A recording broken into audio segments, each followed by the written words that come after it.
tous, j'espère que vous allez bien. Je tiens d'abord à m'excuser pour ce long moment sans poster de vidéo, mais je vais me rattraper, c'est promis. On se retrouve donc aujourd'hui pour la suite de la recette des carambars maison. Je vous avais promis dans la dernière vidéo une recette qui permettrait d'utiliser les carambars que l'on avait fabriqués, et la voici aujourd'hui. Du coup, la recette du jour sera celle des mini tartelettes sablées au carambar. On y va, c'est parti ? Donc, pour la réalisation de la pâte sablée, il faudra 90 g de sucre en poudre, 300 g de farine, 160 g de beurre doux et un œuf entier. Alors, on met la farine sur le plan de travail, on mélange un petit peu et ensuite on va pouvoir mettre le beurre coupé en morceaux. Le beurre est à température ambiante. Et là, on va pouvoir mélanger la farine et le beurre peu à peu dans le but d'obtenir un sable grossier. Bon, le travail se fait avec la paume de la main et un peu le bout des doigts, comme vous le voyez. On fait ensuite un puits dans lequel on va pouvoir venir ajouter l'œuf entier et le sucre. Et ensuite, on mélange en rassemblant l'extérieur vers le centre. Dès que les ingrédients se mélangent bien, on va pouvoir commencer à former une boule. Voilà. Et ensuite, on va presser la boule avec la paume de la main sur le plan de travail pour bien homogénéiser la préparation. Là, on a une belle boule, on la filme et ensuite on laisse reposer au frais pendant 1 heure avant utilisation.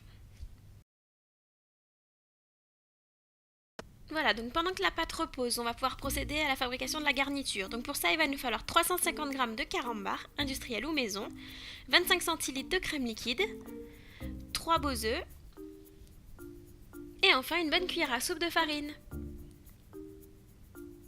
Donc dans un récipient, vous allez pouvoir mettre les carambars et la crème liquide que vous allez pouvoir placer au bain-marie pour faire fondre les carambars.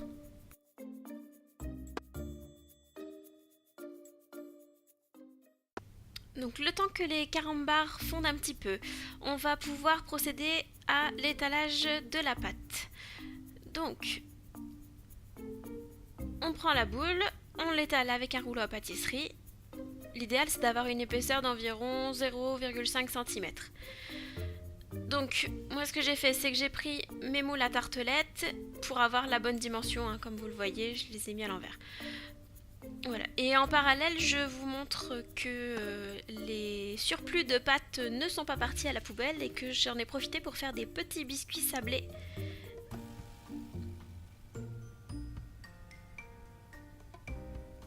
Voilà, et du coup, une fois que la pâte est dans les moules, on la pique avec une fourchette et ça part en cuisson à blanc pendant 25 minutes à 180 degrés.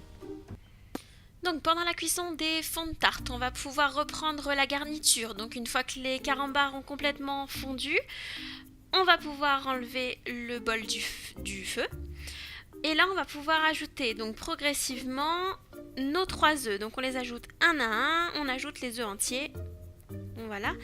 Et ensuite, une fois que le tout est bien mélangé, on va pouvoir ajouter peu à peu la cuillère de farine. Voilà, on mélange bien. Et ensuite, moi j'ai choisi de mettre la préparation dans un verre doseur pour m'aider à verser sur les fonds de tarte. Et ensuite, ça part en cuisson pendant 25 à 30 minutes à 180 degrés. Et voilà, ça donne ça.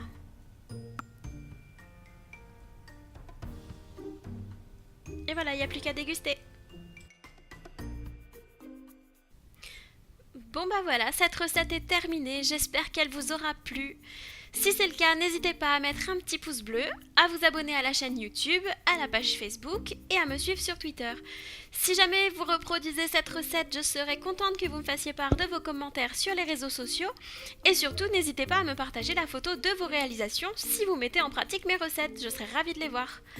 En attendant la prochaine vidéo, n'oubliez pas de suivre l'activité de Softy sur les différents réseaux sociaux. Quant à moi, je vous dis à très bientôt et je vous fais plein de gros bisous. Bye!